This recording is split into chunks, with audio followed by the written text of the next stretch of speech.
All right, we made it. We're here. The red pill movement has gotten a lot of flack lately as being a toxic movement for men. That's what a lot of people think. And BDSM is met by the mainstream world with skepticism. And many would propose that it's a vehicle for abusive relationships. But is it possible that each movement has elements to them that contain the secrets to having a successful or happy relationship for both men and women? Or are these just empty promises that will ruin your life? We'll get into that stuff today. And today,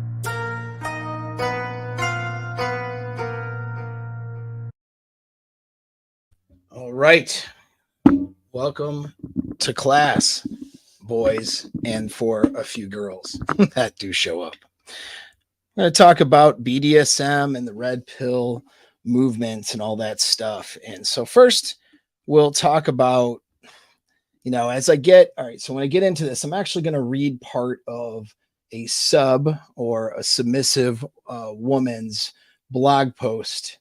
And she's going to give us some insight on some things from her perspective, and it'll be very useful. But before I get into that, though, let's talk about definitions. All right. So we talk about, like, is this thing toxic? Is it not toxic? Now, if you do a YouTube search right now, or if you do a search like about red pill and just throw what is red pill or whatever, you're going to get a series of negative videos. All right. Right now, it's really popular for people to make the red pill as the scapegoat for, toxic male stuff, right? Toxic solutions for men and, abusive or, the wrong answer for men, right? And so that's what I mean. That's what you're going to find. All right. The Daily Wire lately has been coming after the red pill too. Conservatives, traditional conservatives have been doing it. The left has been doing it for a while too. So it's just a popular thing to hate on. But what actually is the red pill? Like, so when people are using it as a scapegoat, what are they doing? So you got to remember, this podcast isn't for stupid people. So if you're listening and you're stupid, this probably isn't going to help you. I'm sorry. All right. If you're somewhat of average to above average intelligence or higher, then this is going to be a good show for you. All right. I say that because most of what you see and what's popular on YouTube or whatever social media space is designed for stupid people. All right. It is about a 6th grade reading level and language level that you have to talk to and speak at in order to get those numbers up and those subscribers up, because most people are just dumb. If they're not dumb because they're actually dumb, they're dumb when they approach, these topics. All right. There's a lot of ego protection. There's a lot of, emotional connotations when it comes to relationships, dating topics, what's good for men, what's good for women. Same thing like with politics. It's like it's hard to get a reasonable discussion going. Most people are stupid, and the stuff that you're going to listen to that's going to be popular is generally going to be stupid. So when you say like, oh, red pill is bad, toxic, who are we talking about? What are we talking about here? And this is why I don't really use red pill as a branding thing for myself. I'm certainly not against it. I'm on the Rule Zero panel, and I'm friends and do collaborative work with people who are, red pill content creators. But I'm not somebody who is touting up, the red pill is the solution to everything either. I mean, I'm a human behavior and psychology expert, and I'm here to teach you and give you principles that will help you in your relationships and with your mindset. That's what I do. I don't care whether it comes from conventional psychology or something like that's a bit of an offshoot, like NLP or, some performance psychology, or whether it's from a movement like red pill or BDSM. It doesn't really matter to me as long as it's effective and you can get good results. But maybe the red pill can't get you good results. Maybe it's really bad, right? Well, we have to define what that means. And a red pill according to who?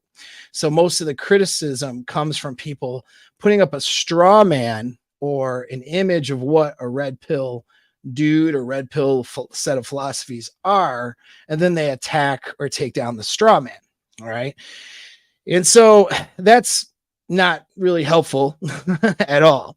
So let's look at what red pill actually is. Okay. So red pill, and this is going to be according to who I consider experts on the red pill, which would be Rollo Tomasi from his Rational Male book series and his channel, blog, all that stuff.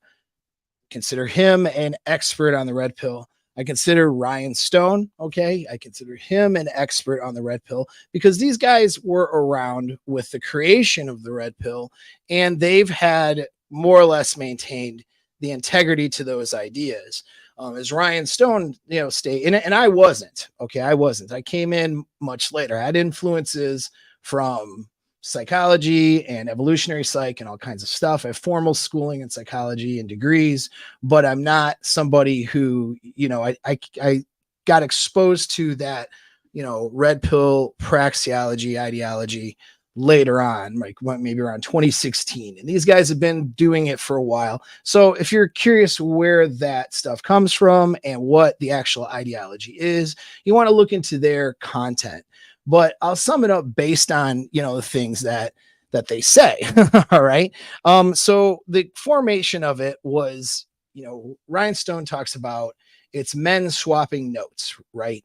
And so these are guys who had relationship troubles and troubles with the girls, okay? And they got together on Reddit, they got together on blogs or forums, or whether it's pickup PUA, like So Suave forum. I do remember reading those posts as a lurker, like a long time ago.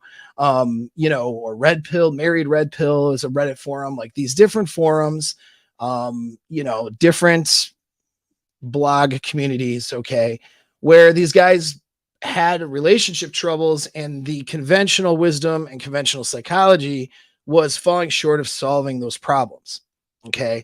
And there's a number of reasons for that. And so they ended up turning to each other to try to figure things out. And in the process of figuring that, those, swapping notes together, they were finding that certain things seemed to be consistent about female nature and behavior, so they were finding these consistencies amongst each other from different relationship scenarios. And then that led to kind of developing these ideas more or less behind human behavior, more or less as a guideline for guys so they don't find themselves into the same problems that these guys found themselves in. So it was really, guys coming together, swapping notes. And that's a pretty good, analogy of how it started. And so I don't know if I want to share the screen or not, but I don't have it up, so I won't share it, but that's fine. So what Rollo Tomasi talks about, and he calls it a praxeology. Okay. So what's a praxeology? All right. What's a praxeology? So praxeology is a theory of human action. This is definition based on the notion that humans engage in purposeful behavior. Okay. This is contrary to maybe reflexive behavior or unintentional behavior. So it's and the idea is that you can use human behavior through the action axiom, it's called, which is if a condition holds, then the following will happen. All right. So if these conditions are here, then a person's going to do this in response. All right. So it's, action and then reaction. All right. So using that action axiom, okay, we can draw conclusions from human behavior that are both objective and universal. So that's kind of the basis of red pill. So it's looking at human behavior, seeing, well, if these conditions are in place, then the girl is probably going to react like this. And we've seen that, okay, a number of times.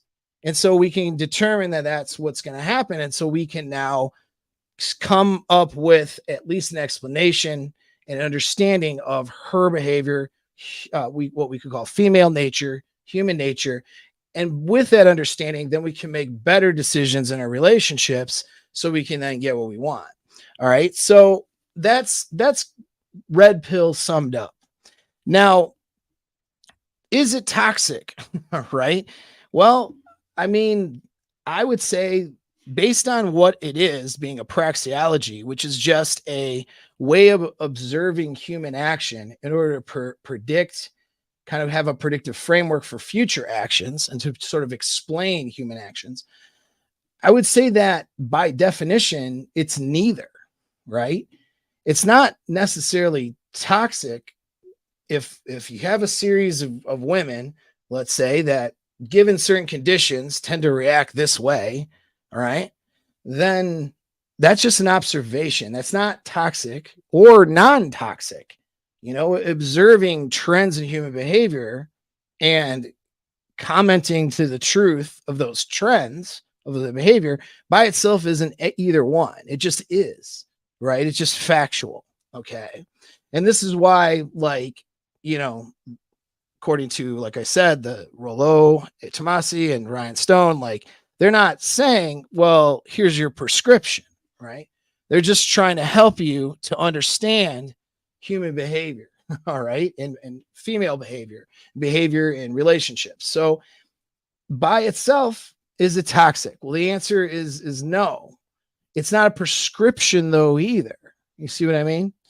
What it is a tool. It's a tool that you use in order and the tool is being used in absence of empirical data, because we only have so much limited empirical data on human behavior and behavior in relationships. And a lot of that behavior is small test samples or trying to draw conclusions that maybe we can't draw if we look at mass amounts of behavior. And this is why, for example, because using the economic model, right, using economics, because praxeology is used in an Austrian economics field and discussions. Like, you don't have, if you're trying to have a framework for understanding economics and the results of what behaviors are going to lead to different economic results. See, the thing about economics is you can't use necessarily deductive empirical evidence, all because you don't have enough of it. There are too many variables. When you're dealing with human behavior, we're dealing with a lot of variables. And so when we start controlling those variables, it starts changing the behavior, right?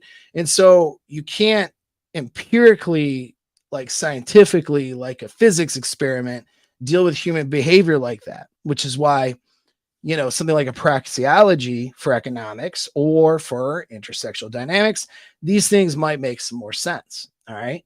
But whether it's toxic or not, well, that's going to depend on the user. Right. So if the end user, the person, has a poor set of values, a poor set of beliefs, both inner schemas that he's unaware of, as well as, overt beliefs that he is aware of, he can take these things that are being observed in, like, the red pill community, and he can twist that into bad results for himself and bad results for the women around him. And then, of course, they show up on YouTube or they show up on Twitter. And so when it's very easy to criticize the red pill community, because it's so many people, or at least there's enough people that get noticed, that use what's being observed by a community of guys and being talked about to toxic or divisive ends. You know what I mean? And so if you're going, but the praxeology of itself isn't necessarily good or bad. It's not, there's no moral connotation to it. And so the mistake of the critics is they're placing a moral connotation on something that is just being observed and reported on, basically, and trying to find, like, red pill truths, or just trying to find truths in human behavior using data that we have available, right? And so is it useful? Well, yeah, it's useful if you're not stupid. You see how this works? Like, you can't be a dumbass. If you're a dumbass, you will take red pill concepts and you'll be a dumbass with them, just like you will anything else, right? And so, like, can these concepts or whatever can they hurt men? Sure, they can hurt you if you're dumb, right? Or if you're, like, taking them the wrong way. You're dumb in this area. We'll put it like that. Okay. You're stupid when it comes to this stuff.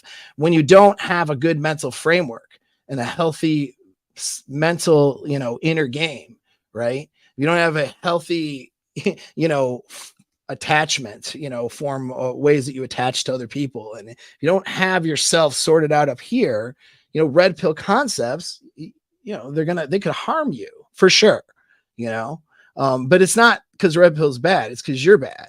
You know what I mean? Because you're fucked up. If you're fucked up, then you will take something like red pill and you'll go be fucked up with it. That's how it works, right? And so the critics are usually criticizing, sometimes they're criticizing the fact that the observations, but most of the times they're criticizing the morality behind it. Well, the morality is up to you. You know what I mean? It's up to you what you want to do with this information. That's up to the user. Okay. Now, I coach men and I have clients that come to me for help, and I have guys that work with me in my coaching program. All right. So I do counseling, coaching with guys. I help them with solutions to problems, which does mean action steps, which does mean actual prescriptions, right? And things that they need to do. That's what I do. Okay. I help them, and it's not just red pill. It's not really, it's useful, but it's just, I use everything available to me to help the guy get the results he wants. And we're focused on the action plan. So what I do is way outside the scope of just like, some red pill guy somewhere, or content creator, whatever, you know what I mean? Not to devalue those who are, reporting good content on the red pill space, but you just got to know the difference. You know what I mean? The criticism, is it toxic? Well, it's really neither. It's the wrong question. It's not one way or the other. It's going to be up to the person who uses it. Now let's look at BDSM. Okay. So what is BDSM? Well, BDSM is a variety of often or usually erotic or sexual practices or role playing involving bondage, discipline, dominance, all right, and submission, and sadomasochism, all right, sadism, masochism, and other related personal dynamics. So the thing about is BDSM toxic? All right, that's another question. So is red pill toxic? It's neither. That's the answer on it. If you're a dumbass, okay, or if you're an abusive, toxic, not a good person, okay, you could take these concepts and use it, right, in a way that's toxic. All right. And so would toxic men use it to be abusive in relationships and use red pill? Sure, absolutely. They absolutely could do that, right? There's a lot of guys that take these concepts that were sort of observable in these communities of guys, and they take them to degrees and levels and to areas of their life where, they're not good people and they're not good for society. They're not good for others. But you could do that with anything. You know what I mean? I mean, you could do that with any, you could do that with evolutionary psychology. You could do that with any practice or science, or, you could do that with conservatism. You could be politically conservative and be a toxic, terrible human being. That doesn't mean being politically conservative is in itself toxic. You could be politically liberal. Same thing. You'd be a Democrat. Does Democrat mean that you're toxic? I know that a lot of my listeners will say yes, but I'm not necessarily, not necessarily, right? It's just it's an ideology that, there are some values that are in place in the political parties, but it all depends on the individual end user and how they're using it, really, with most of these things. Okay. When we look at BDSM, we have a similar thing. All right.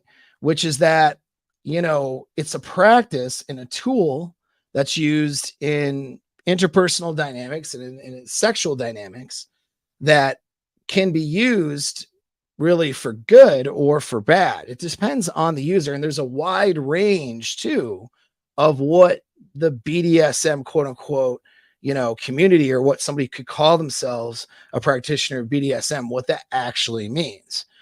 Things from very light, casual bedroom stuff to full lifestyles of, dominance and submission, or ownership and slave. Okay. These are different dynamics. Okay. So how the individual, are there toxic, dysfunctional men and women that practice BDSM, that show up in BDSM communities? Absolutely. Right. Absolutely. You know, some of these communities are riddled with horrible people that are not healthy. Okay. They're not mentally healthy. They're not emotionally healthy. And certainly the relationship's not going to be healthy. But that doesn't mean that BDSM in and of itself isn't healthy. And in fact, I will share on screen. Do I have it on? Okay. I will share this one on screen just for funsies. Psychological characteristics of BDSM practitioners. So they did do, they did a study on this. All right, back in 2013, there's a couple of these. It has been generally thought that the practice of bondage and discipline, dominance, submission, sadism, masochism is in some form associated with psychopathology. However, several more recent studies suggest a relative good psychological health of BDSM practitioners. And so, they looked at 902 practitioners, 434 control participants, online questionnaires. And what they found was, at least in this particular study, but then again, it's been actually replicated in different ways. It's not the only one, but I just thought I would show you this one. The results mostly suggest favorable psychological characteristics of BDSM practitioners compared with the control group. BDSM practitioners were less neurotic, more extroverted, more open to new experiences, more conscientious, less rejection sensitive, and had higher subjective well-being. Okay. Did say yet we're less agreeable, but that's okay. Sometimes it's all right. Compared to the four groups, if differences were observed, BDSM scores more favorably. Whatever. So they said it was more favorable for the dominants and the submissives. But either way, though, it suggests, though, at the very least, BDSM practitioners are not necessarily psychopathological, right? They're not people with psychological problems. And therefore, BDSM in itself and the practice of it and the psychology behind it, because there's actually quite a bit written about the psychology behind this stuff, isn't necessarily bad. Is it toxic? And the answer is no. Okay. It's a practice. BDSM is a practice or a tool, very much like Red Pill is a praxeology. These things are not good or bad. I would say, do you need to do BDSM stuff in your relationship? That's up to you. It's not a requirement. All right. But there are some things we can learn, though, from the BDSM community. And that's something I'm a bit well versed on that I don't necessarily, again, advertise, talk about all the time, because in my opinion, your, sexual practices and what you do in your relationship is completely up to you. And there's going to be a wide variance of that. I do coach guys on the sexual aspect and sexual psychology, but that's just for your understanding, knowledge, and getting what you want and getting what your partner wants. So for people to have a healthy sexual relationships, we have to determine what, sexually ignites the other person and each person in the relationship first, and kind of go in those directions. And there is some evolutionary psychology and behavioral psychology and involved in these things. And so I coach guys through that. But is it required? Like, somebody might have very definitive roles and contracts and so on and so forth, right? Because that's a part of their practice. That's a part of what they do with their BDSM stuff. Some people have none of those things, but they have a power dynamic, and we'll get into what power dynamic is here in a minute. But that is, up to you as the end user. But is BDSM by itself a toxic thing? Well, no. And in fact, it can be very helpful in the right hands, just like Red Pill can be very helpful in the right hands. I will tell you this, as somebody who came into and was adopted by the Red Pill space, right? I'm not a pioneer. I was adopted. Okay. As somebody who was adopted, I will tell you I was very skeptical of any movement or groups of people, and I still am, which is why I don't identify with anything. I'm just who I am, and I offer what I offer, which is solutions. But when I met with these guys who and had guys come to me who found red pill stuff and it saved their lives, literally saved their lives. I mean, that's a situation where this praxeology has done quite a lot of good for people. Again, used in the right hands, it can be very good. It's just like how science could be bad or good. Religion could be bad or good. I'm not going to sit here and slam on religion because I know so many people who have benefited greatly from their religion and their religious practices. You know what I mean? So why would I dissuade somebody from going in that direction? I won't. Right. And same with like a red pill praxeology. So many guys who were on the brink of just, possibly wanting to take their lives. And then even from that point, just having unhappy relationships, unhappy situations, having some understanding that other men were able to observe and give some answers to, and kind of give them sort of a mental framework for certain things, really help them out. And they have positive lives and good relationships now because of it.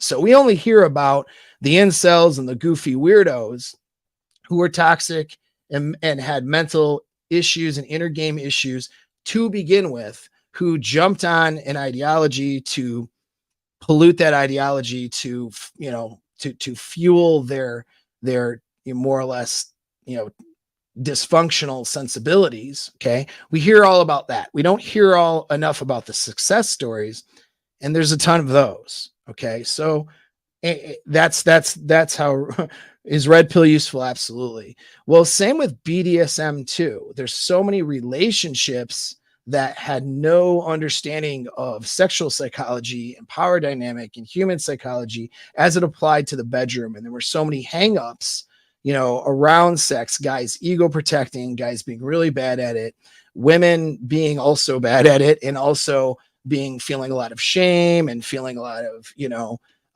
just a lack of understanding of their bodies and all these things. And the BDSM world and experimenting in that world and kind of moving with those practices and some of those ideas really helped a lot of people break out of those things and have healthier relationships, so it's of no surprise when they do a study and they show that, hey, you know what? People are actually pretty mentally balanced who practice this stuff, right? Doesn't mean that somebody that it's not going to also be a magnet for toxic, abusive individuals, both men and women. Absolutely. You're going to get a definite disproportionate share of narcissist and BPD women who gravitate towards those communities, right, to abuse men.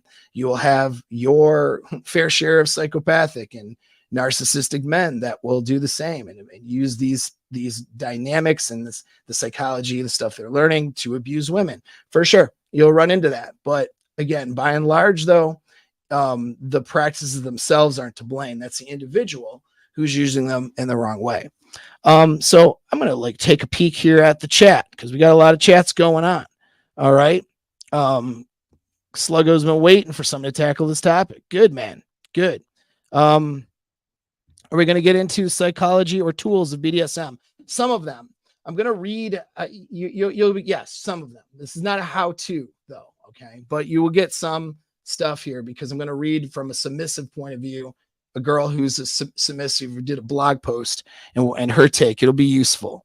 All right. So power exchange. Yeah. So if you listen to the BDSM space, it's all about power exchange. Most red pill folks I've heard talk about BDSM, focus on it like wearing a costume just to meet chicks for regular vanilla hookups. That is a very true statement. Yeah. So most people who look into BDSM are into the theatrics, and it's just guys wanting sexual access and girls wanting to try to, I don't know, learn about sex, right? Like it's really vanilla and silly, some of it. The psychology behind having the psychology behind dominance and submission. These are things that I focus on. And actually, I was exposed and learned about sexual psychology, I started that journey for myself way before even getting, formal classes in psychology. It's my interest was in sexual psychology, and it brought me to being trained as a dom and all these things, and understanding tantric sex, understanding dominance and submission, and being able to be a dom. Basically, I mean, I can train other men how to be a dom. All right. It's just, these are just terminology. In my opinion, though, these are just identity terminologies. They're silly. I don't use them. You just show up in a relationship and you implement the dynamic of a power exchange, which I'll get into here. All right. It doesn't have to be, you don't have to be a part of some scene or movement or have some identity like that around it. Okay. You don't need the labels, right? I like this, what he's saying. I hate labels, but BDSM helped me grasp power exchange in a consenting relationship.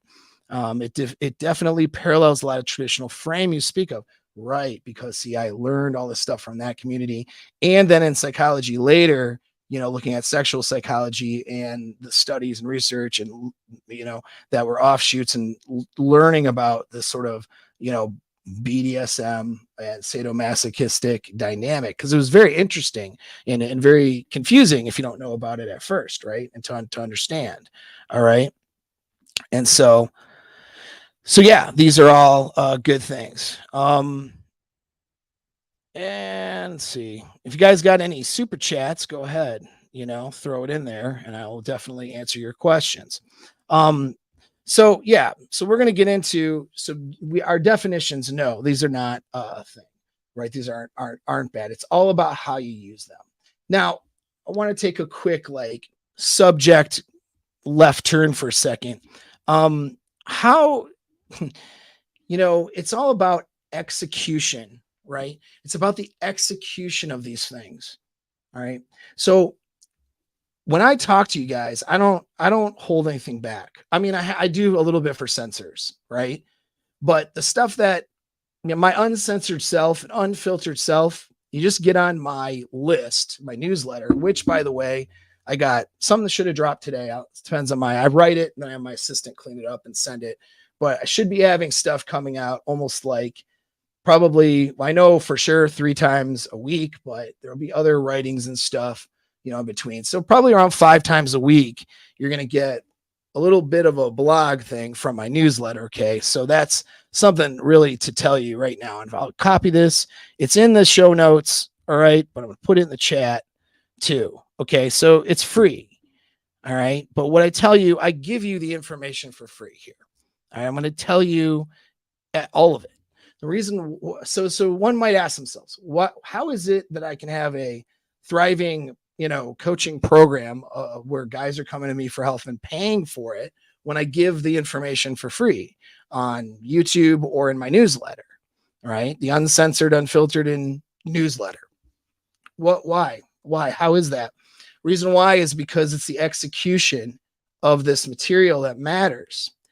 We can talk and mentally jerk off on ourselves all day about these concepts. And I can even give you steps and tell you how to do everything.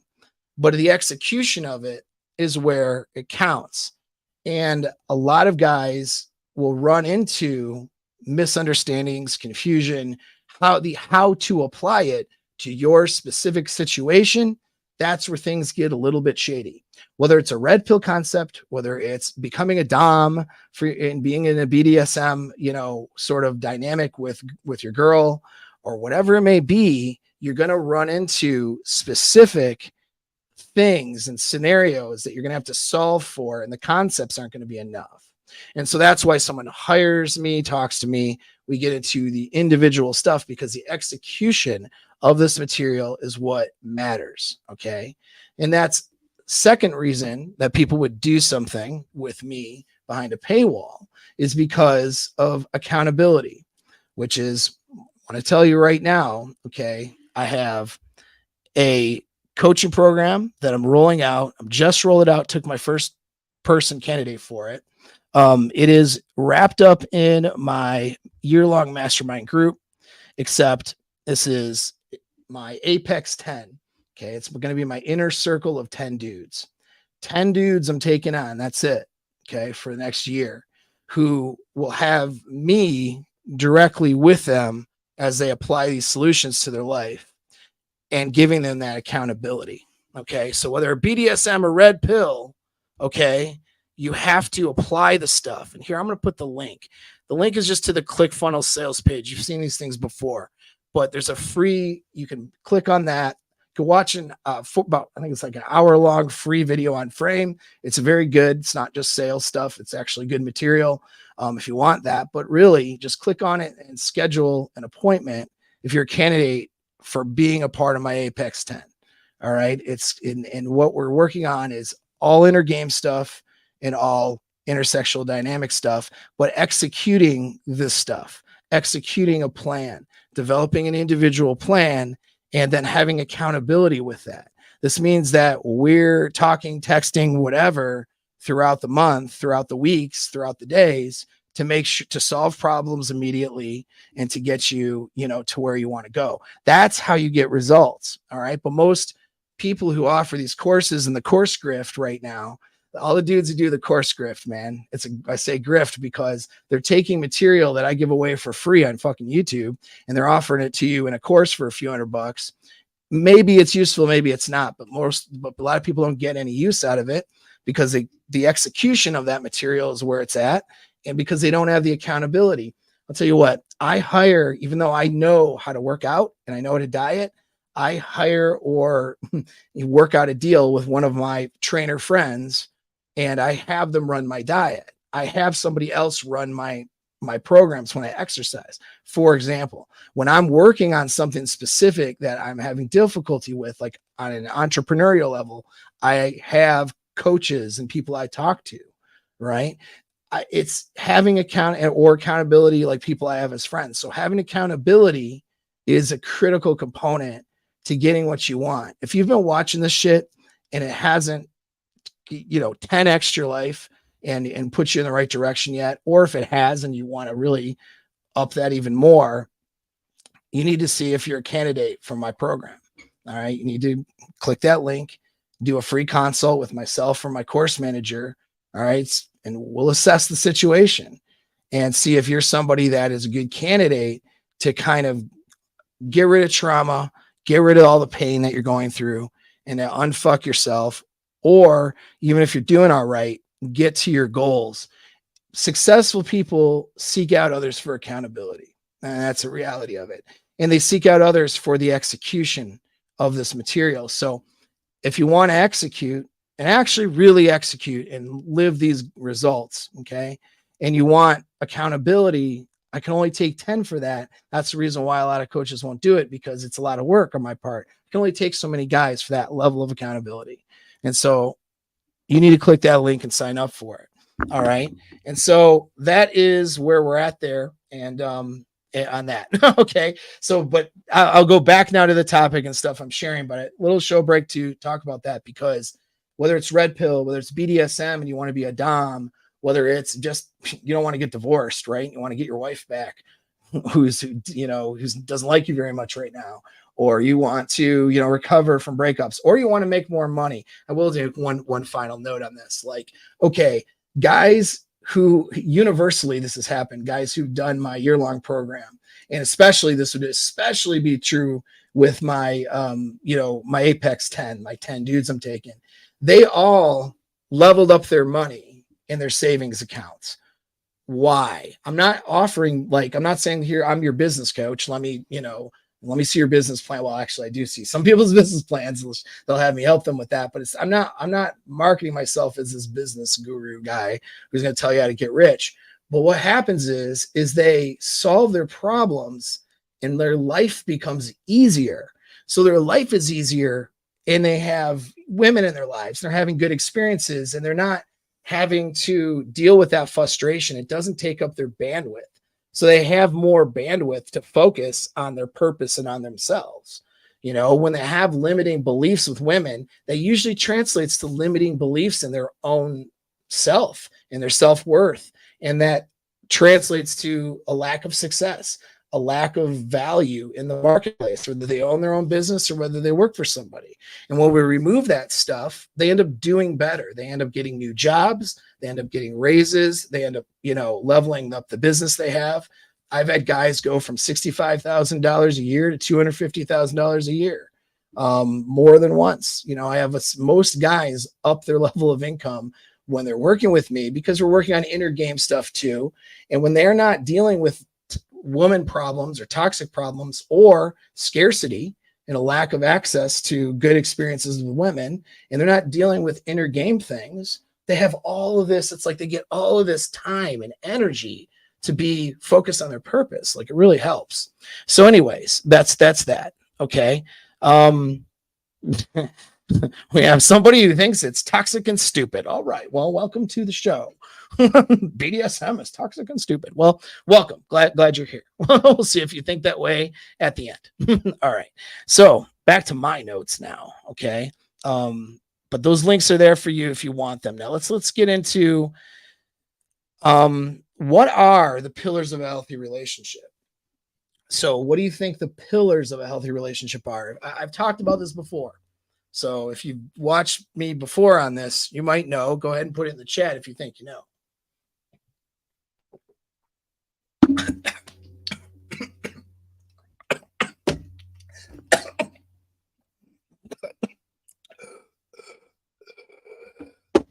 I just breathed and drank at the same time. Holy crap.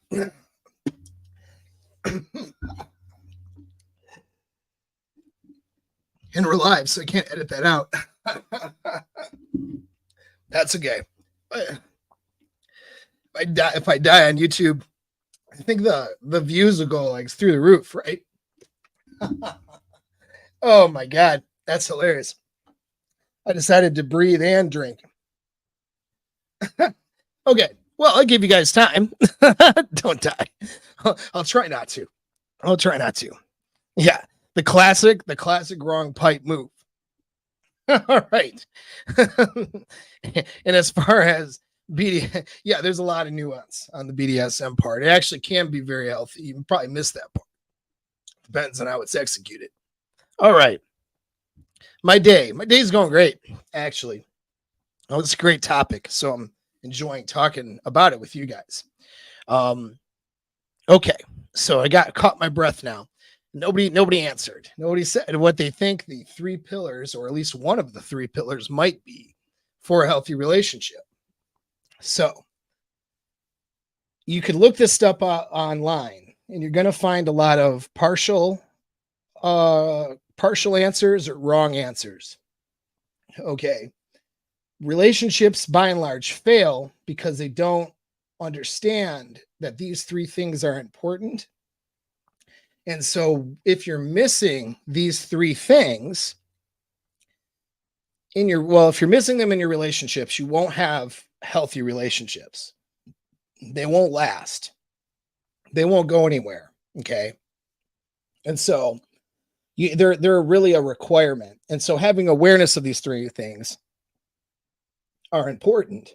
So if we're looking at red pill or BDSM and asking ourselves, could these be used to have healthy relationships? We've already determined that they're not toxic, but they're not necessarily, they're not either toxic or not toxic. They could be either way, right? It could go either way depending on the user. So then it begs the question, well, can they be used, for a healthy relationship? And I've made the argument already that they can be, but let's determine at least some degree of knowledge here, what we think healthy relationship looks like. Well, we can look at that by looking at these three pillars. If these three things are in place, the people that are in that relationship are going to be happy and be considered having a healthy relationship, meaning that they're together and they're happy with that dynamic that they have between each other. If any one of these things are compromised or missing, then they're going to have disruption in the happiness or security of that relationship. Okay. So without further ado, what are the three pillars? Well, the three pillars, number one is desire. Okay. Number two is trust. Number three is power exchange. Not all of what everybody would have thought. Okay. Mainstream psychology is not really pointing you in the right direction on this. Mainstream psychology has a lot of solutions in different places, but they're missing components here. Well, the problem there is, let's say a couple is having struggle in a relationship and they show up to a relationship counselor to get help. And let's pretend that let's just pretend, because we know that not everybody that goes to a counselor has good intentions. Let's pretend that the intentions are well meaning for both the husband and the wife. Let's pretend that the counselor also has good intentions and is diligent in trying to help people, right? Meaning that they're on their research, they're doing their best. Well, with their formally trained, the what they've been formally trained on, they're missing the understanding of these three pillars. What a counselor might focus on, for example, is the trust part and different elements of that. But, they're probably not going to get into the desire part. They're almost definitely not going to get. They're not even. Not only are they going to not get into the power exchange part, but they're going to screw up the power exchange part. They're going to give bad advice. Conventional wisdom fails when it comes to power exchange, and power exchange is a requirement for a healthy relationship. Okay. And we got super. I think now Bjorn's in my group, so he already knew the answer. But he's right.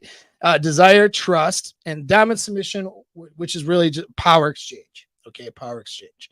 And so desire, desire is your attractive behaviors, her attractive behaviors, the things that make you both attracted to each other. All right. This is not a arranged dowry, putting families together kind of marriage where the wife and the husband or the king or the queen keeps side dudes and side chicks.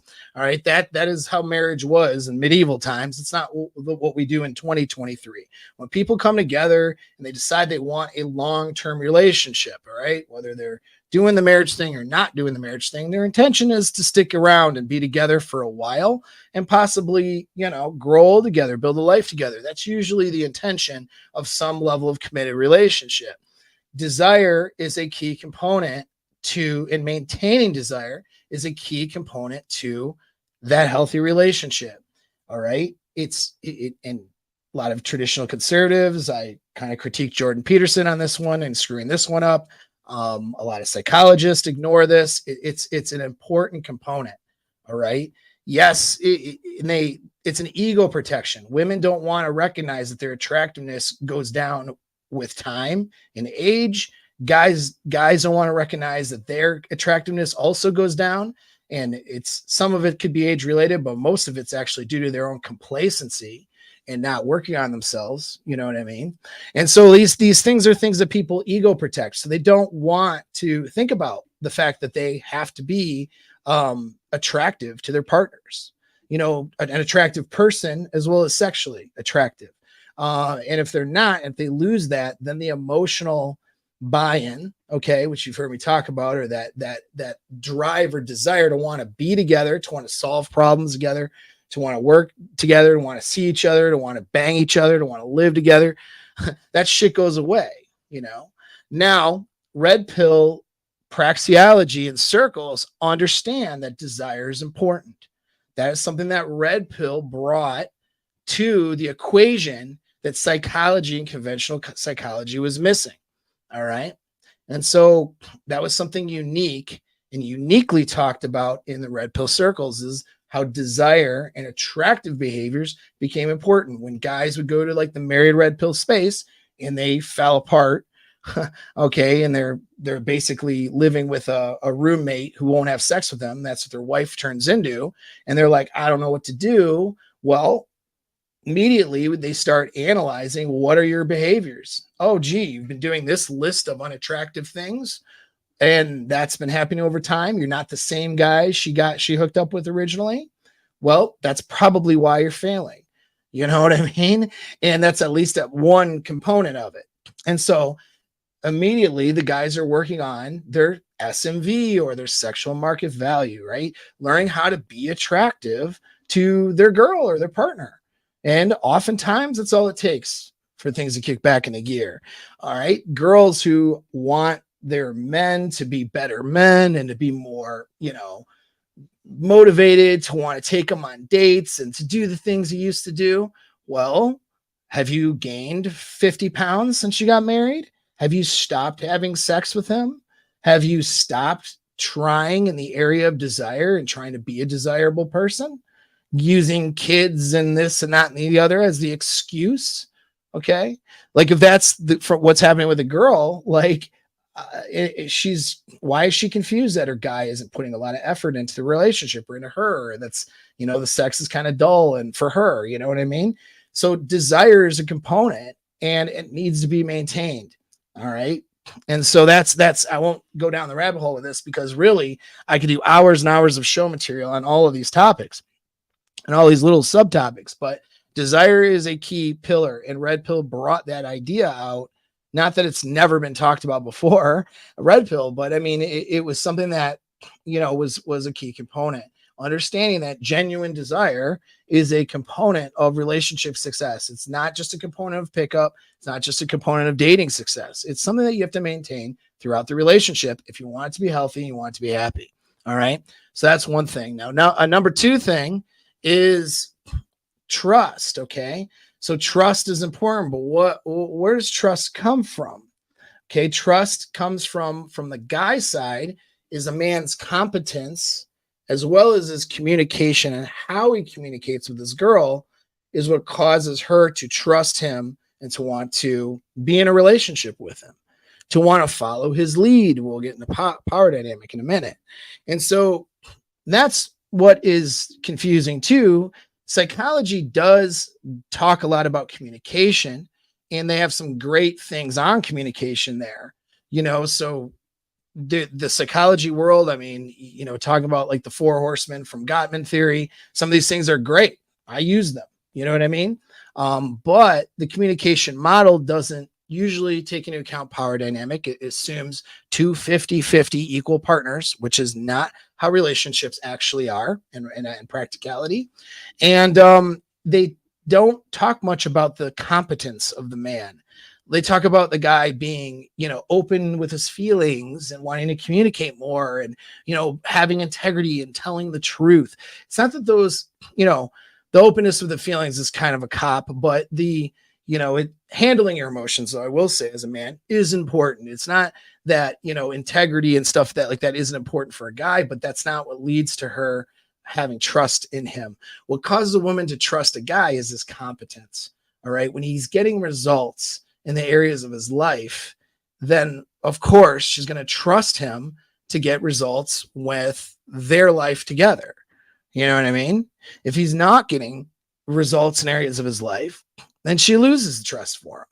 Competence is pretty much a key component to your girl trusting you. If you're not competent in different areas of your life, if you fail a lot, you don't mean what you say, and all these things that, that's that goes to communication, you're not going to have her trust. She will not trust you. Okay. And so that's a problem. That's when she doesn't trust you, because it's not just about telling the truth. It's about being competent and then communicating. You have men and women communicate fundamentally differently, and they process things fundamentally differently. And so that's in a general sense. We're going to, obviously you break it down to individuals in the relationship, but learning how to communicate with each other is another factor that leads to trust. And then here's where the power exchange is something that BDSM brought into the equation and understood, and it brings it into the sexual dynamic, but that sexual dynamic bleeds into everyday life, and then the everyday life bleeds into the sexual dynamic. But understanding that there's a power exchange between a couple, what does that mean? So that means that one person, which is 98% of the chance, 98% of the time in a heterosexual relationship should be the dude, okay? Because of the way men and women are wired, evolutionarily speaking.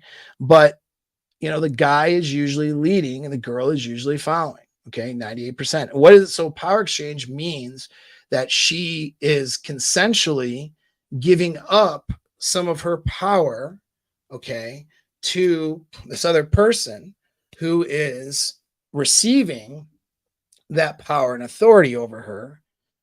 By receiving that power and authority over her, he's also gaining responsibility over her now. So think traditional husband wife scenario of whatever your image of that is. The husband is responsible for certain aspects of the household, certain aspects of, the relationship and leading in a certain way. But with that responsibility, she is giving up authority in those areas, right? If he's responsible for her economically, then he has economic authority or final say, right? And so she's consenting to this and giving this up in exchange for him taking responsibility for her well-being, right? And the things that she's responsible for, are stuff that he is delegating to her as the leader in the relationship overall. In other words, that's her responsibility and even her level of authority in that area, but he has the ultimate final say in the sense that he's the leader. And so this exchange of consensual giving up responsibility or giving up some responsibility and giving up authority, and the other person taking responsibility and taking authority over those things is why it's a power exchange. And what that leads to is successful relationship polarity, which is the guy is, she feels like she's with a masculine guy who she would be attracted to, and he feels like he's with a feminine woman that he would be attracted to. This power dynamic and the psychology behind this shows up in the act of sex in dom sub relationships. And so that is something that BDSM and that counterculture brought to light, as far as I know. It combined, that was the sexual aspect of the power exchange, and really like concepts of traditional marriage, not recently, but longer time ago, brought up the idea of this power exchange in the committed marital family sense. And those things kind of now more or less can merge together in this BDSM world. And so it's a little counterculture, but understanding polarity, understanding power exchange, why that's attractive in the bedroom and why you can maintain desire in the bedroom as with it, as well as how you can maintain sexual polarity in the relationship. So she's happy, fulfilling her role with you, and you're happy fulfilling her role with her as you lead that relationship, right? That is critical. And relationships between men and women will not be successful without these three things figured out and taken into account. The desire isn't maintained, it won't work very well. Okay, even if they stay together, it'll be unhappy and miserable. And no, I don't consider unhappy, miserable relationships successful. All right, just because they stayed together, it's not successful. Both the guy and the girl being able to trust each other, right? Those are important. Without them being able to trust each other, there is no power dynamic, certainly, because no one's going to want to give up power to someone they don't trust. And that trust comes through competence and communication on the male side. The woman's side, it's through her integrity and communication, in case you're wondering. All right, guys want to know that she's loyal and honorable and that she tells the truth and that she has enough awareness to not like lie to herself too badly. Like these are all things that would make him, trust her more. All right. Not so much her competency as much. It's really more her integrity. But that goes back to evolutionary wiring and how the communication goes. Super important. And that power exchange. Power exchange is critical. And it's not talked about enough. And that's something that the BDSM dynamic brings out. Okay. It brings out that power exchange. And it's something that becomes points of discussion. Right. And so that is pillars of healthy relationship. Well, the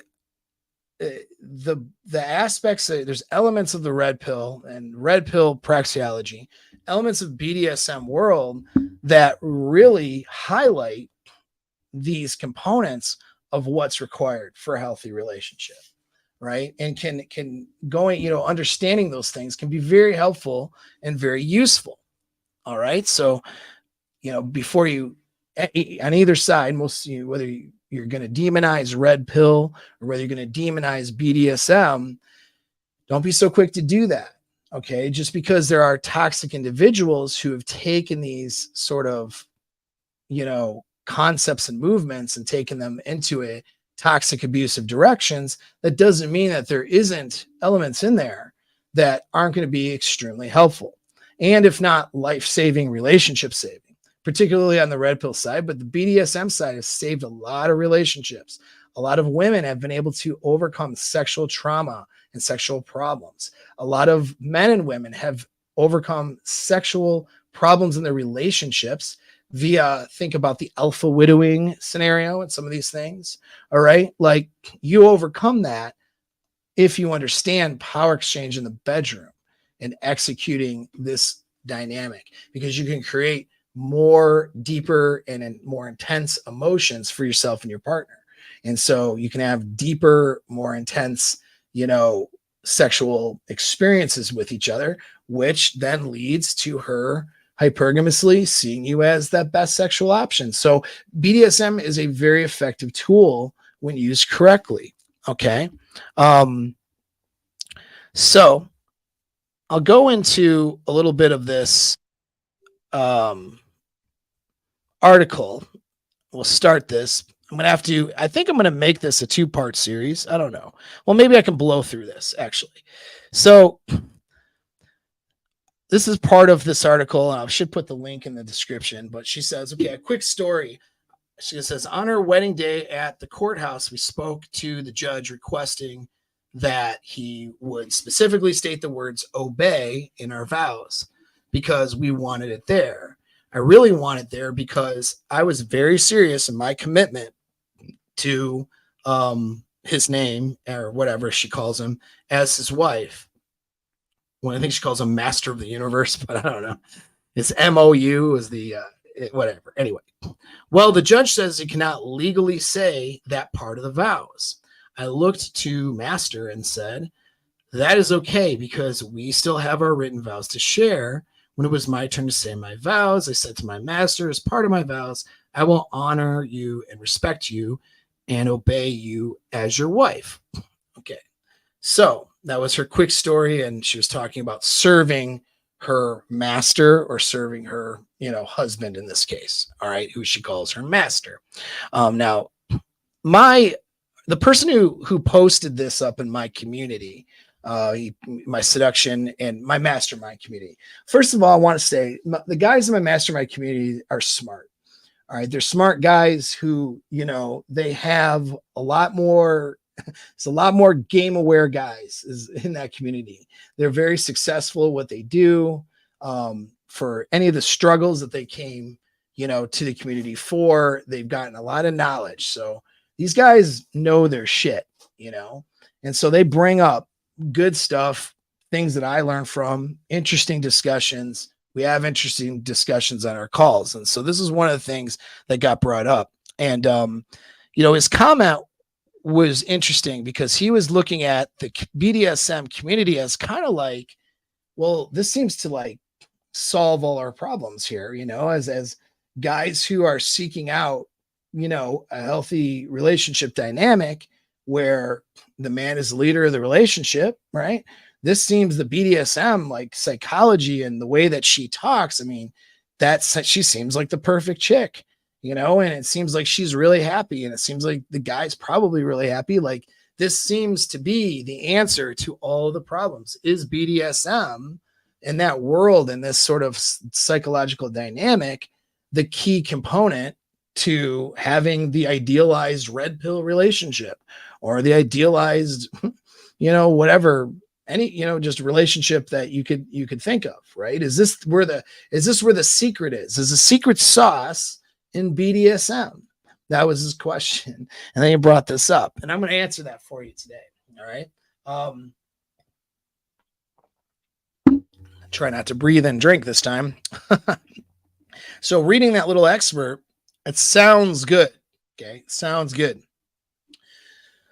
But we have to put our lens of awareness, whether you call it a red pill lens or just, hey, my lens of experience, wisdom, and understanding, whatever that is, we got to put on our lens when we read stuff like this. Because who's the person who's writing it? The girl who is submissive is writing it.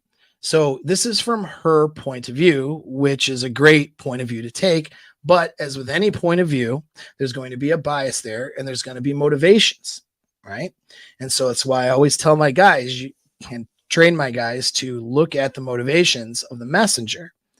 So her motivations in writing this are going to be a number of things. One is that she has an identity rolled up into being a good submissive. And number two is she wants social acceptance in these communities for being a good submissive and being able to help others with her writings. These aren't bad things, by the way. I'm just saying that's the motivation. But with that motivation, it's going to be solipsistic, right? Because she's a woman writing from her perspective. So she's not going to write a perspective like that is going to shed anything in a bad light or a negative light, right? She's going to write things from a perspective that's going to make her be a good chimp. Okay, usually. All right. Even if she's admitting to doing something wrong, that admission is going to make her feel and be, hey, I'm a good person. I say good chimp, but right, I'm referring to the mammalian brain. The mammalian brain will drive a woman to present herself in the positive light. Guys too, but guys are more about being useful than socially accepted. Guys will be happy to go against a social grain if he thinks that there's a good purpose and it makes them different and it makes them more useful, whereas women will tend to err on the side of social acceptance. And so she's going to present this in a way that sounds really good. We're not going to hear and see all of the difficulties, the times that she acted like a bitch, the times that she fell out of pocket, the times that, she was manipulative to her partner, like things that can happen, right? I'm not saying she's a bad person either, right? But these are things that happen sometimes in relationships. She's not highlighting these things that's necessarily in these accounts. So when we read this thing and she's talking about what can we learn through our lens of awareness, okay? She's talking about we live by the laws of marriage set in the 1800s. All right, that is great for her mental framework and her identity. And I'm not saying she's wrong. However, and that can be a necessary component for frame too. Having somebody have an identity, getting behind it. That's a good thing. But here's the lesson though. As the man, you want to have your lens of reality on, okay? Just because she is taking on this identity and willing to role play the marriage as an 1800s marriage with those laws in play, it's still 2023. The legal system isn't going to recognize the marriage like an 1800s marriage. And in fact, the judge would not even say the word obey because he legally could not do that. He would not say that she has to obey her husband as a condition of the marriage vows. Find that interesting, right? There is no contractual agreement for her to obey her husband. So what that means is when we talk about power dynamic in modern marriages and relate 2023 marriages, the guy is making vows and she's making vows, but and there's a legal responsibility. So the guy has responsibility in a legal sense to his wife, right? And she may have some responsibilities too, but he has these responsibilities that show up in a legal sense. And we know this because not even of how divorce is handled, right? And so there's a legal responsibility there for him in that relationship, but there's no authority necessarily being in that contractual agreement. So by getting married by marriage contract from the state today, what you are looking at is a contractual agreement where you're taking on responsibilities that you will legally have to your partner, but you won't have authority over those responsibilities and over your partner as it pertains to those responsibilities. Not really, you see. In other words, you have, legal obligations to her financially, but she could take the money and spend it and empty your accounts, and you don't have the authority really to stop her. You see how that works? So that's extreme scenarios, but understand when you enter a marriage contract, it's not an 1800s contract. It's 2023 contract, right? Nothing wrong with her mental framework here. I think it's a good thing. But if you don't have your lens of reality on and you're thinking your BDSM relationship's going to save you, you forgot one key principle about human behavior in general, which is watch what people do, not what they say. It doesn't matter what she says here. She could change her mind in 5 years when the relationship no longer serves her. And in the BDSM world, there is not a difference necessarily in breakup rates. Women are still breaking up with dudes 70% of the time. All right. So it's not like BDSM is saving marriage or saving the West. Right. You have to bring your lens of reality to the picture. Berfault's law, gentlemen. Okay. If the relationship no longer serves her needs, there won't be a relationship anymore.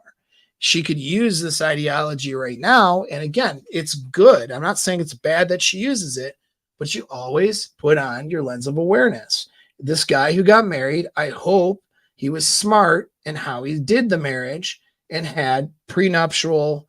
He's doing post-nups every couple of years. He's got paperwork to protect him, hopefully, from a legal system that will not work in his favor, because the legal system doesn't care about you LARPing in the 1800s. So there's some red pill awareness for you about this BDSM dynamic. Okay. So now I'll go back to more of her little story here. She says, I feel it is my devoted duty to learn his needs and what they are. His needs were not clear, but as we lived together, I learned as time went on, these needs changed. Not all his needs are sexual. A better picture of our lives, maybe a better understanding. We live the dominant slave roles as it is the life for us. And the BDSM part is our sexual life. At the beginning, what I thought his needs were for me to be 100% devoted to him, to support him and his values, to take care of his sexual needs, as I'm his wife, to be used for his sexual needs, to accept totally whatever he may wish, to support him, also to stand by him. We are at a time in our life, not by choice, when his leg was injured in an accident, leaving him unable to do basic day-to-day living. My role as his wife to support him and help him then became with the day-to-day living. His leg needed to have the dressing changed. He needed assistance in bed. He also needed my emotional strength and support to carry him through. This may have seemed at times when I felt I was the one who was dominating my partner, like at the times when he needed me to help him do his painful exercises. This was awkward for me, but he needed that from me as his wife. It was my duty to serve his needs at the moment it dictated. He has improved greatly, but still in need of my support. He lacks mobility and still prevents him doing simple, basic things. Okay, so I'm going to kind of peruse through this because she's very, very wordy.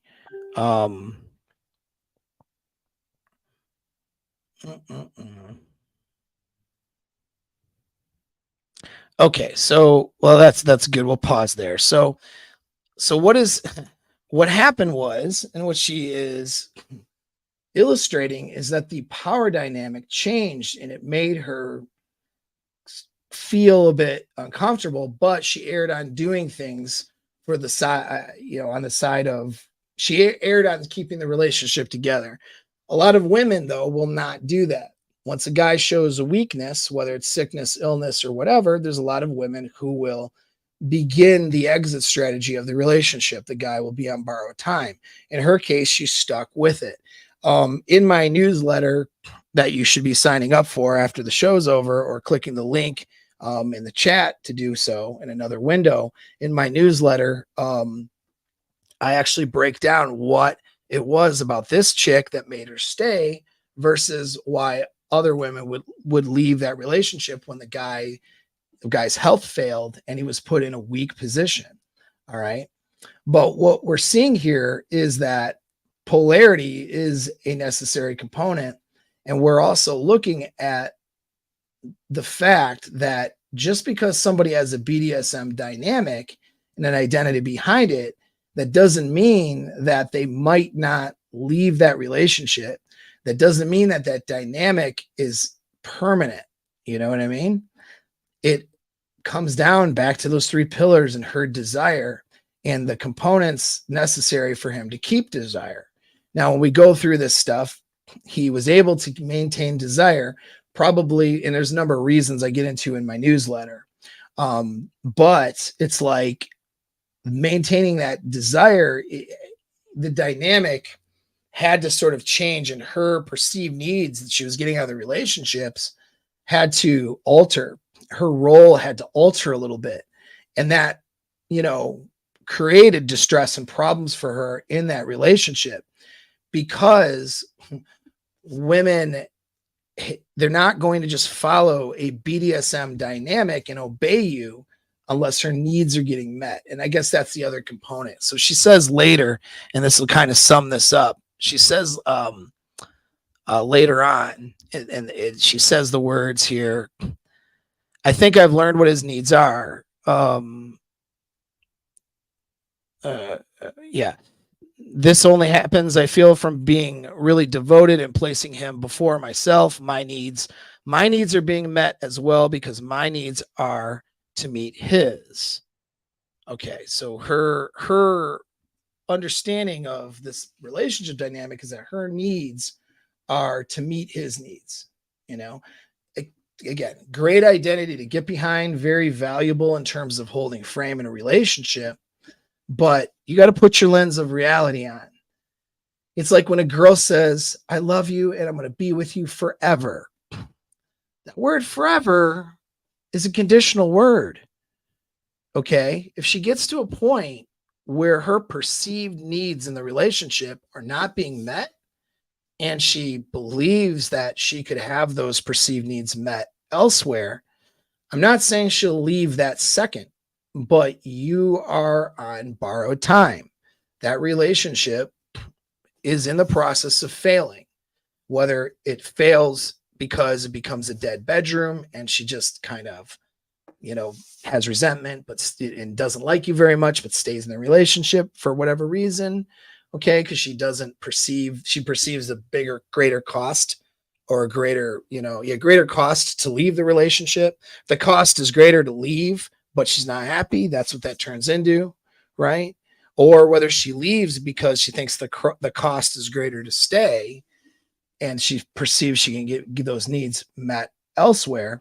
You have to understand it. If you understand about women, if you have that praxeology in your mind, okay, a BDSM dynamic helps as a tool, but it doesn't change human nature. Her nature as a woman, her instinctual nature down to her mammalian brain, and evolutionary psychology susses this out all the time, is that she is going to stay in that relationship as long as it benefits her. And I don't mean to make women sound like they're narcissistic or psychotic or something. It's not, they're not. That's not what I'm saying. But the relationship has to benefit her. And so here's the mistake here. A guy will read this without having his lens of awareness on, right? And he'll think, oh, well, if I get some girl with some attachment disorder or issue who's just going to think that her needs in life are just to serve me, and then that's all it is, and I don't have to do anything, you are going to be painfully mistaken, right? You will find yourself in a relationship where you're being blamed for being an abuser if you're a guy. She'll when her needs aren't being met and she's doing everything to meet yours, and then you're doing domestic discipline and spanking and tying her up and doing all that stuff on top of it, she'll leave that relationship eventually, and you will be contrived that you're an abuser, whether you were or not. All right. And so that's what'll happen. Her needs, she has needs. Just because she says her needs are to serve yours. Yes, that is only one set of needs, though. That's part of her identity of being a good sub, being a good partner, right? That part of her identity states that she serves her partner, and that's independent of you. She needs to have that. It's good to have that as a part of her identity. More importantly, it's more important that she serves you because of who you are, being her best, not just because of it's who she is, right? And that's all fine and good in a power dynamic, but she gets needs from this relationships. Don't get it twisted. And like a lot of women will see this and go, oh wow, this sounds like a really abusive dynamic. Well, it's not, because the other side that she's not telling is, although it sounds good for her to sound like a good sub, to say my needs are his needs, it's not really true. If this guy changed fundamentally who he was as a dom, those needs, other needs that she's not talking about, aren't getting met, she's going to exit that relationship, or it will at least change the dynamic of the relationship and it won't resemble what it was. You see what I'm saying? And so BDSM is a great tool. It's not going to save your relationship, though, without an understanding of human nature. And this is where I come in. This is where some of the red pill stuff comes in, but you can't be stupid about it, because you have to understand they're coming up with these general things that may or may not apply to your relationship. And if they do, when they do apply to your relationship, it may be how it applies could make all the difference in the world. So, and this is the same is true with any like evolutionary psychology concepts, right? These evolutionary psychology concepts may be true as a concept and may apply to a large test sample of women and men, but that how it applies in your individual relationship, how it shows up, that makes all the differences, right? So you can't be stupid when you look at these things. However, having that lens of reality and understanding is important. If you're a dom in your relationship, your job is to care for your sub. You have to anticipate her needs. Okay. She will serve you, sure, but her needs need to be getting met. And you need to know what those are. She may not be aware of what those needs are. So having tactical empathy, which is something I teach in my coaching programs, right? Where you can really learn to understand what drives a person and then be able to solve for that equation as a leader in the relationship. This is a good thing. And this is important. Don't think that she's going to just be a good little sub because that's her identity, right? And then that she isn't going to, have needs that you'll need to meet as a man. As a dom, all right, if you are going this route, if you're a dom, your burden of performance is much higher than vanilla relationships. You don't absolve yourself of the burden of performance because she's submissive. On the contrary, you have a higher burden of performance because she is giving up her authority voluntarily and recognizing that she's doing so. Okay.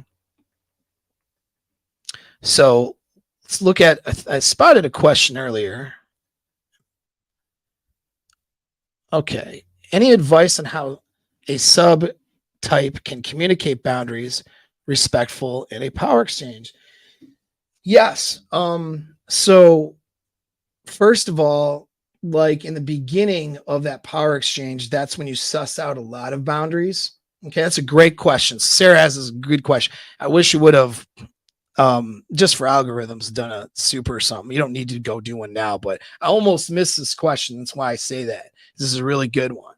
Okay. So, how can a sub communicate respectfully in a power exchange, right? How can a sub communicate her needs? So that's a great question. And first off, in the beginning of a relationship, any relationship, when it's in that developmental stage, okay, and the power exchange is also in development, which means that she needs to be expressing those needs, wants, and hard boundaries as well as soft boundaries, not just sexually, but emotionally and everywhere else. Now, throughout the relationship, however, a good dom, and this is what you can do as a sub, okay? So, because her question is from the female perspective, obviously, because I assume Sarah's a girl here, right? But you need to make sure that you are, as a girl, selecting a good dom, we'll say, which means a guy that you can trust. What makes him a guy that you can trust? He's competent and he has good communication skills. All right. A bad dom has terrible communication skills. Just being the angry, frustrated dom who's going to spank you. Okay. There's so many fucking dorks, by the way, and dorky girls and gross girls that get involved in this shit. All right. It's like straight from the trailer dorks that get into the BDSM scene. I'm just going to say that right off the bat. I mean, so, and they're ego protecting so massively on both sides, and their practices are just dumb. And this is probably why this whole idea of BDSM is criticized by mainstream, right? And why it's seen as a bad thing. It's because of these, trailer trash dorks that are trying to run these relationships. I mean, 50 Shades of Grey, isn't as hot when you have a broken toilet and a single wide. You know what I mean? And so just want to get that out of the way. But okay, it is a good dynamic and a powerful dynamic that can be added to a relationship dynamic that is good in the other ways too. But these dorks that ego protect, a lot of the guys do that shit. All right. They're not good doms. Okay. They're not good at this. And so when you're seeking out a person, a guy, a man, don't even seek out necessarily someone who's in a scene who wears dom on their sleeve. Like, I'm a fucking trained, I train other men how to be doms. All right. And I don't wear that shit on my sleeve as somebody who coaches guys how to do it. Right. Why? Because there's too much ego protection there, too much identity wrapped up in it. And that makes you a poor communicator, and that makes you unable to change your own behavior. So a good dom isn't going to have the ego. All right. He's going to have a calm, quiet dominance about him, who can turn up aggression if needed, but really, he's not somebody who's emotionally reactive. So if you're looking at a man and wanting to pick a good dom as a sub, being a sub girl, you want to pick a guy who's not just emotionally reactive. All right, that's a first thing right there. If he's emotionally reactive and ego protective and wearing I'm a dom on a sleeve, run the other way. All right, because he's not gonna be a good communicator. He's not going to be willing to change or alter his own behavior. So part of what makes a dom a good dom is that he is anticipating the needs of the sub and anticipating those reactions, because he is learning all about her in detail and all the nuances, and he understands what her reactions are, understands what her sub communication means, understands what her emotional reactions mean in her mental framework. Like, he can predict, like in my relationship with my girl, I literally predict every day the things she's in the mood for, down to what kind of food she wants. You know what I mean? And sometimes she's making it for me, and sometimes I'm giving her a treat and I'm making it for her. I enjoy making food, so it's not a big deal, right? We work as a team. Just because there's, and just because I'm leading the relationship and I'm the dom, that doesn't mean that there isn't teamwork going on. You know what I mean? That doesn't mean as a dom that I don't do shit and I lay around and she just serves me hand and foot. You know what I mean? There's some of that can, there's definitely service that goes on, but she's getting needs met. And as a dom, I'm wanting to anticipate those, learn about those. So first step is to pick a guy who's willing and able to do that, who's capable of doing that, which means he bags his ego. His ego's not rolled up into, and self-esteem isn't rolled up into this shit. He's just executing what works, and he's more interested in having a good relationship and really making it good for his sub and taking care of his sub. He has authority over his sub, which means that he has responsibility for his sub. And so a guy who takes that responsibility seriously and doesn't, have this ego about it, that's your first move for selecting a good dom. And then the next thing is good communication skills. My Luca communication format, if you go to my channel here, I spell it out how to do it. Okay. It's for all you guys to help you, whether you're in a dom sub dynamic or whether you're in just a regular relationship. There's somebody who's leading and there's somebody who is following to some degree. There's still sexual polarity in either case, in which case the Luca communication model is really important. So a good dom is going to use that model to discover what his submissive needs and wants, and what's good for her, what's not good for her. And so you won't be in a situation where you're struggling to, communicate boundaries, because he's going to be offering and asking questions all the time and communicating with you on a regular basis, giving you an opportunity to respectfully communicate those boundaries. You see what I mean? And so you will be communicating those boundaries throughout that relationship, and conditions and what's good, what's not good, because he will be looking and asking the right questions, not asking general dumb questions like, is it good? Did you come? You know what I mean?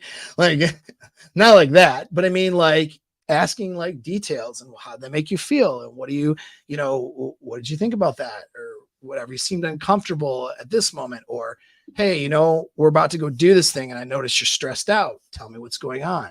He'll ask these good questions because he's interested. He understands this is where the dynamic can be very healthy. He understands he has a level of responsibility, and also authority over you.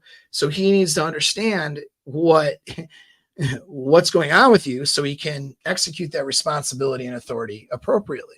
Right. And so a good Dom will do those things. Right. And it will take all that understanding, and then he'll make shit happen that creates an awesome effect for you. And this is not an abusive dynamic. It's completely consensual. All right. For those who might think that, I know Sarah doesn't, but it's completely consensual, and not only just consensual, but very, very happy and very, very well adjusted when done properly. My girl and I couldn't be happier with the dynamic we have with each other. All right. And I'm not trying to throw my relationship up there for clout, but it's like I have experience here. All right. And yet, by definition of people who don't understand, might think she must be in an abusive relationship because I have this authority and I have this power.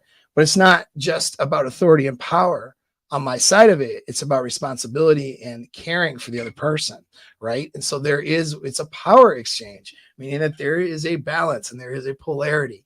And understanding how to do that shit properly will create this. You won't, these questions guys have about, gee, how do I know if she was alpha widowed? Or, how do I know if this matters or that matters from her past? Or, all that shit, you don't even need to worry about it when you're in this dynamic and executing properly. You're the new, apex alpha in her life. When you execute this and she sticks around for a period of time and you're executing this dynamic, there's no question. You know what I mean? And so there isn't a power struggle when the polarity is there. These things that you guys ask, okay, that I get questions from all the time, they're not even fucking question. All right. Looking into, see some more comments here. So you guys are talking about that. That's cool. All right. So yeah. So anyways, what a great discussion. If you want some more details, and you want to get the details of what this girl did how she ended up, because she ended up dedicated to this guy. Well, there's components here that applies to you. Okay. If you want to know what it was that caused her to be dedicated to him versus discarding him, devaluing, exiting the relationship, which happens a lot, right? Probably more often, or at least half the time, when a guy's power is compromised. You got to go to my newsletter because, it's a lot of stuff here. And I get into those details in the newsletter, and those emails will be happening all this month. And so it's not spam. Go there and read that. And if you want to learn how to execute this stuff with accountability in your life and be a part of my Apex 10, right? You want to be those 10 dudes that are in communication with me all the time to make sure you're getting to where you want to go and getting a better life, whether it's with women, whether it's with your finances, whether it's with your sense of purpose, and most importantly, your inner game, what's going on in here. Better click that link in the description or in the chat, okay? And set up that interview. Take care.